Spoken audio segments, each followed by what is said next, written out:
Hola, bienvenidos a un nuevo episodio. Hoy les tenemos un especial navideño. Junto con mis compañeras Jessica Mena y Renata Zubia y mi persona Juliana Saavedra, les vamos a contar el caso de Ronald James Simons, un especial navideño de una Navidad sangrienta. Y esto es... Tras la huella, el podcast. Un vistazo a las ciencias forenses y sus especialidades, temas de investigación, estudios de casos a través de la historia, análisis, debate, aprendizaje y entretenimiento en el ámbito forense. Acompáñanos a descubrir la verdad detrás de cada misterio. Ronald James Simons fue un asesino en serie estadounidense que mató a 16 personas en un lapso de una semana. Esto ocurrió en el estado de Arkansas en 1987. Ronald James Simons era un militar retirado que mató a 14 miembros de su familia y 4 personas que no formaban parte de su familia, solo los conocía y a otros no los conocía.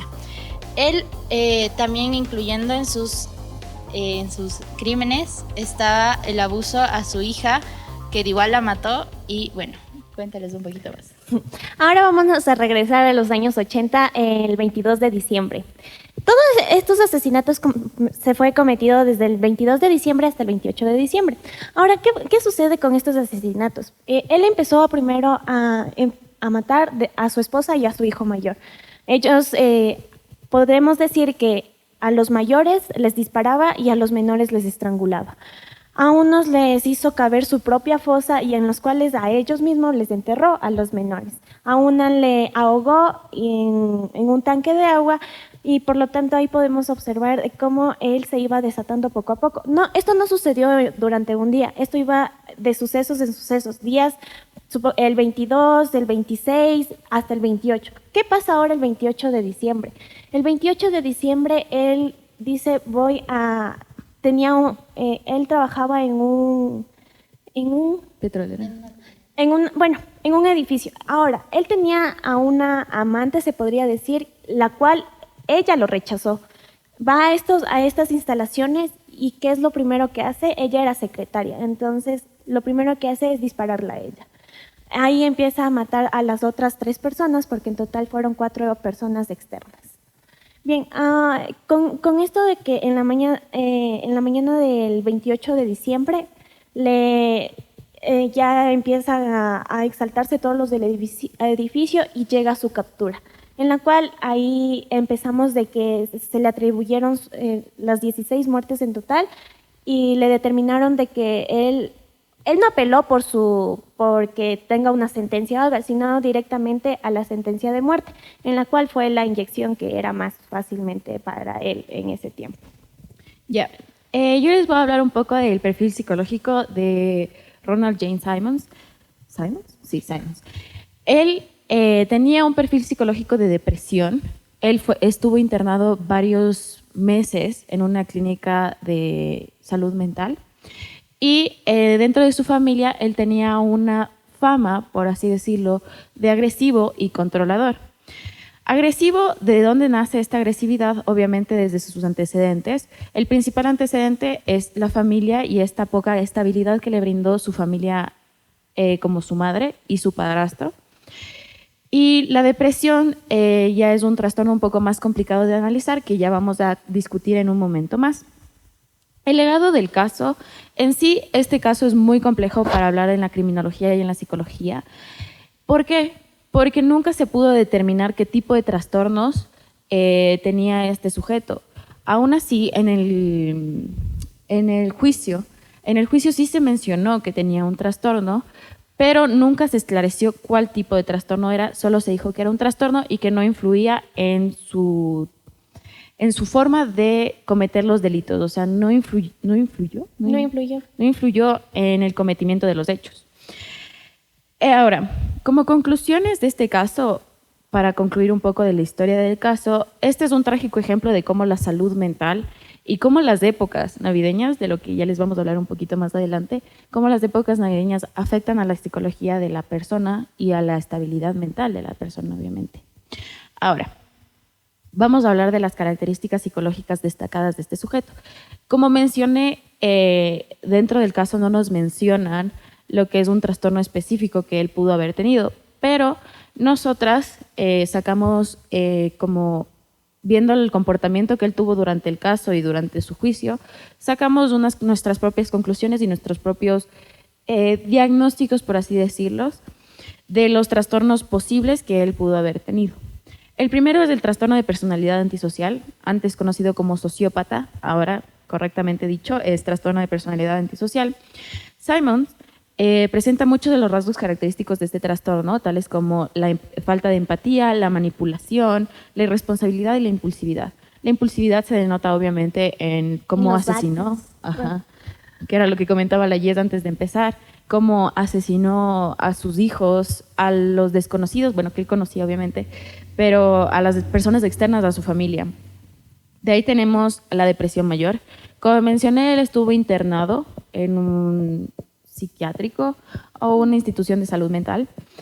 La depresión clínica era un problema recurrente a Simons y lo podemos decir que inició obviamente en su infancia o podemos decir que inició después de la guerra.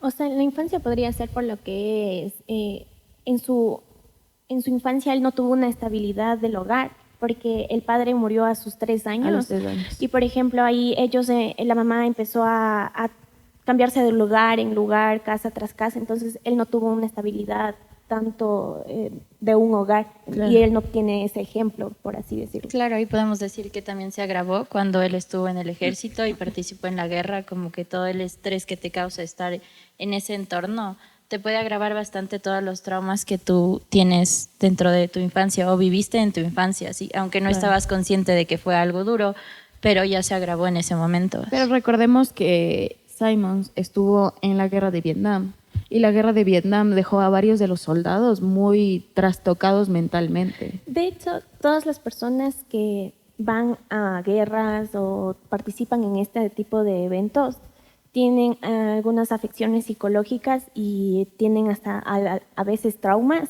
que les hace tener un tipo de desate social. El estrés postraumático. Exacto. Yo creo que son todos, o sea, no casi todos, sino todos, porque a la final son secuelas que te quedan de mínima o de máxima forma. Pero se dan cuenta que la violencia que él tuvo en el caso pudo haber nacido desde la guerra, porque él vio la violencia, pudo no haberla visto en casa, en su infancia, con su mamá y su padrastro, pero él vivió la violencia a primera mano dentro de la guerra, vio cómo asesinaban con las mismas armas, vio cómo se ahogaban, cómo se ahorcaban, algunos incluso podrían haber llegado a suicidarse.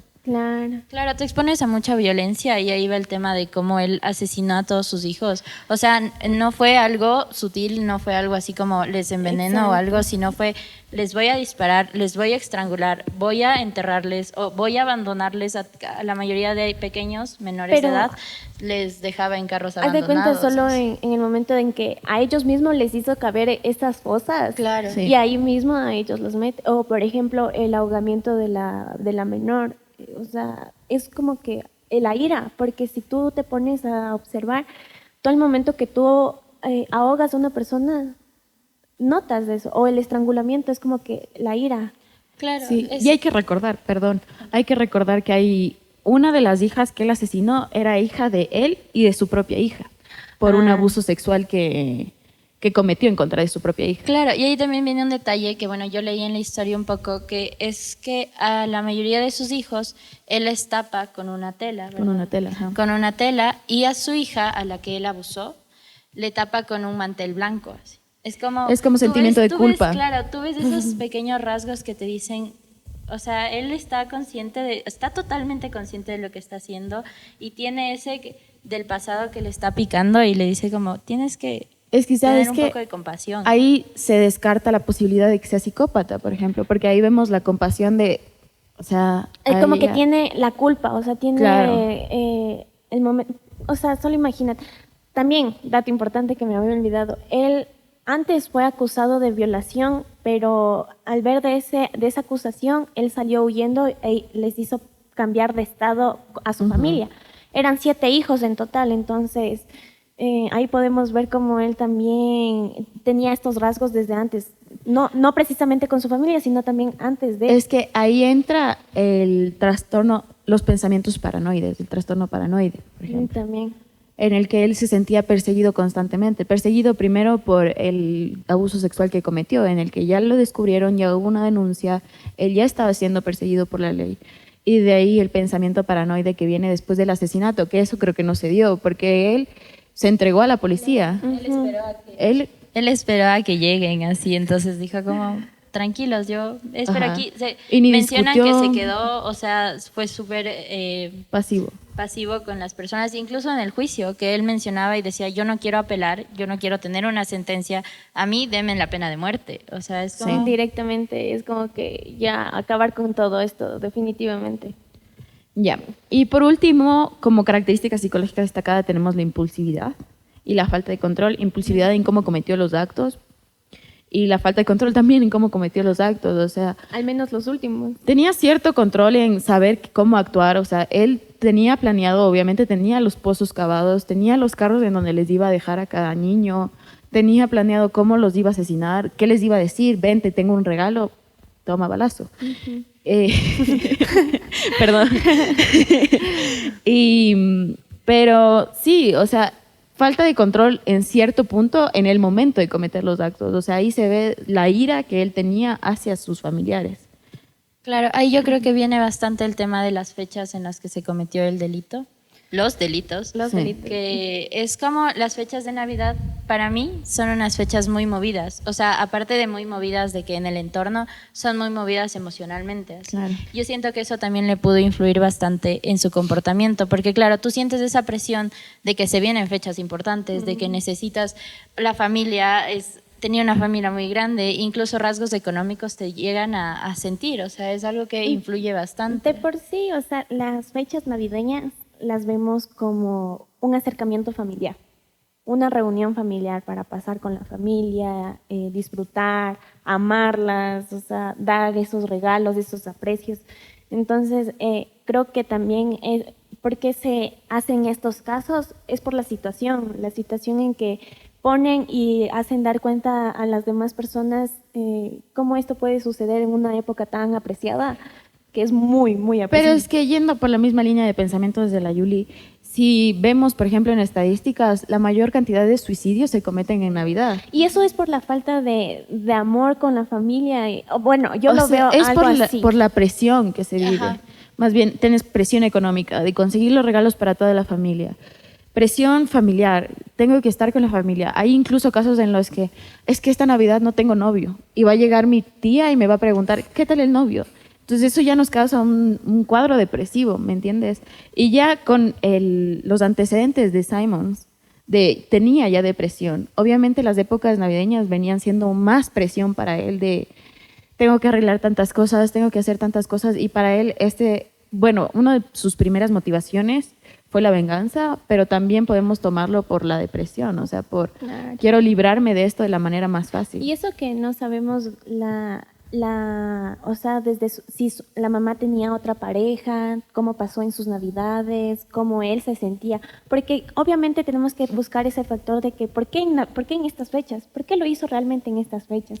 ¿Qué es lo que sucedió en estas fechas? Claro, y poniéndose a pensar así, si él ya lo tenía como todo muy planeado desde antes o ya lo había estado pensando, porque uno no se levanta y dice voy a matar a toda mi familia, Claro. sino como que lo venía planeando desde antes, uno también tiene que decir, claro, lo voy a hacer antes de Navidad, porque después de Navidad si es que pasa algo y disfruto con mi familia ya no voy a querer hacerlo así. Claro. Mejor lo hago antes, en estas fechas donde estamos tan movidos por todo y...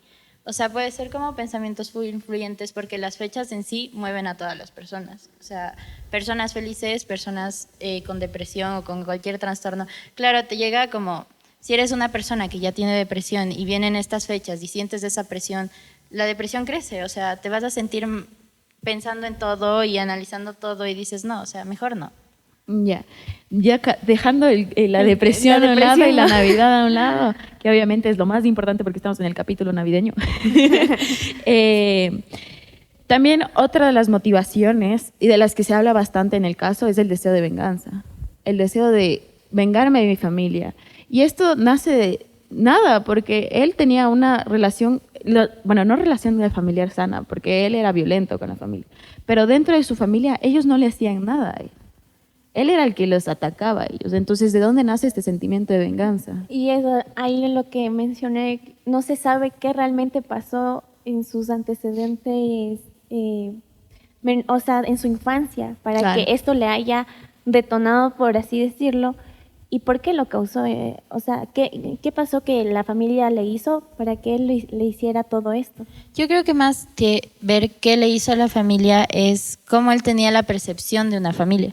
Él cuando estuvo en su infancia no tuvo una familia estable. Claro. O sea, no lo sabemos con certeza, pero solo el hecho de que tu papá se haya ido y tu mamá tenga otro esposo después de 3 años, o sea, es una causa grave para tú decir como, ¿qué es una familia? Y cómo tengo la percepción de una familia. Entonces, claro, él con tantos hijos y queriendo, digamos, formar una familia tan perfecta y después de todos los abusos, de toda la violencia que vivieron en el núcleo familiar, es como ese deseo de, no está funcionando esta familia. O sea, como que esto no es una familia y yo no tuve una familia, entonces... O al menos para él. Es que Claro, él nunca sí. conoció el concepto de familia, porque imagínate, mi papá murió a los 3 años por un derrame cerebral, creo, si no estoy mal. Y a los 6 años la mamá se vuelve a casar. Entonces, él no tuvo este concepto. Obviamente, ahora nosotros sabemos que hay una pluralidad de conceptos de familia, que hay familias compuestas, tipos de familia. Y él no tenía este concepto. Al menos un factor es que tal vez él no tuvo esa ayuda psicológica desde pequeño y peor cuando estuvo en las Fuerzas Armadas, lo militar y todo esto, entonces no se sabe si él tuvo realmente toda esa apreciación psicológica para que él pudiera controlar todos estos impulsos. Y concluyamos. Sí, ya para concluir, decir que obviamente este es un caso sumamente impactante, que obviamente primero nos impacta porque las fechas en las que se dio, porque obviamente, como dice Jess, nosotros vemos esta época como algo de felicidad, algo de reunión, algo de paz, y nos topamos con un caso muy violento, un caso que impactó a todo Estados Unidos durante la época, y eso nos deja una gran lección de amemos a nuestra familia.